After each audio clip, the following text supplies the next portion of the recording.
আসসালামু আলাইকুম প্রিয় খামারি ভাইরা। আশা করি আল্লাহর রহমতে আপনারা সবাই ভালো আছেন। আজকে আমার সোনালী সুপার হাইব্রিড মুরগির বয়স 42 দিন। এই 42 দিনে তারা মোট 13 বস্তা খাবার খেয়েছে। খাবারের হিসেব আর মুরগির বর্তমান ওজন মিলিয়ে আল্লাহর রহমতে ওজন কিন্তু এবার চমৎকার এসেছে। আর একটা বিশেষ বিষয় হচ্ছিল, এবার আমার চালানে মোরগের পার্সেন্টেজ অনেক বেশি, যার কারণে ওজনের গ্রোথটা খুবই ভালো। ওজন ভালো আসলে তো আমাদের ভালোই লাগে, কিন্তু একই সাথে এখন আমাদের একটা বড় চ্যালেঞ্জের মুখোমুখি হতে হচ্ছে।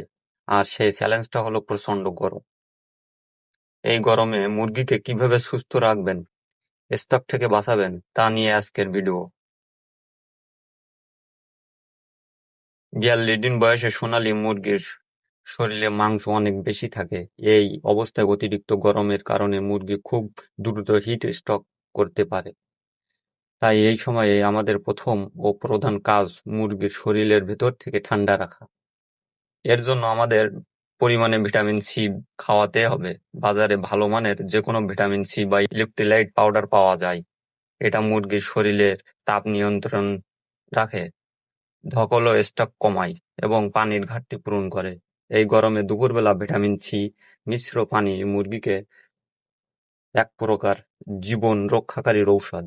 শুধু ঔষধ খেলে তো হবে না, খামারের ভিতরে পরিবেশটাও ঠান্ডা রাখতে হবে। এর জন্য আমাদের খামারের পর্যাপ্ত পরিমাণে ফ্যানের ব্যবস্থা করতে হবে। তবে মনে রাখবেন, বাতাস যেন সরাসরি মুরগির গায়ে খুব জোরে না লাগে।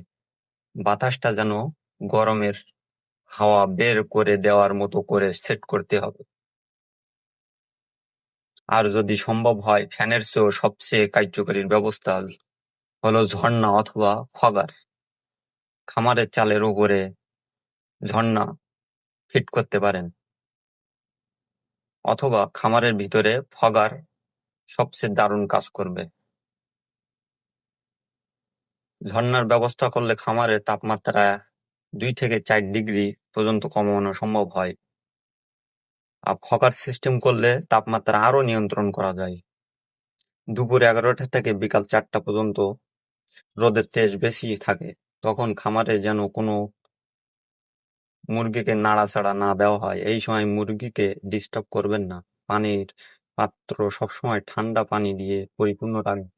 42 দিনে 13 বস্তা খাবার খেয়ে মুরগি যে মাশাআল্লাহ ওজন এসেছে, সেটা ধরে রাখতে হলে এবং লাভজনক মুরগি বিক্রি করতে হলে সেই দিনগুলোতে সবচেয়ে বেশি সতর্ক থাকতে হবে। ভিটামিন সি, ফ্যান অথবা ঝর্ণা ব্যবস্থা করতে হবে। মুরগিকে ঠান্ডা রাখুন, নিজে শান্তিতে থাকুন।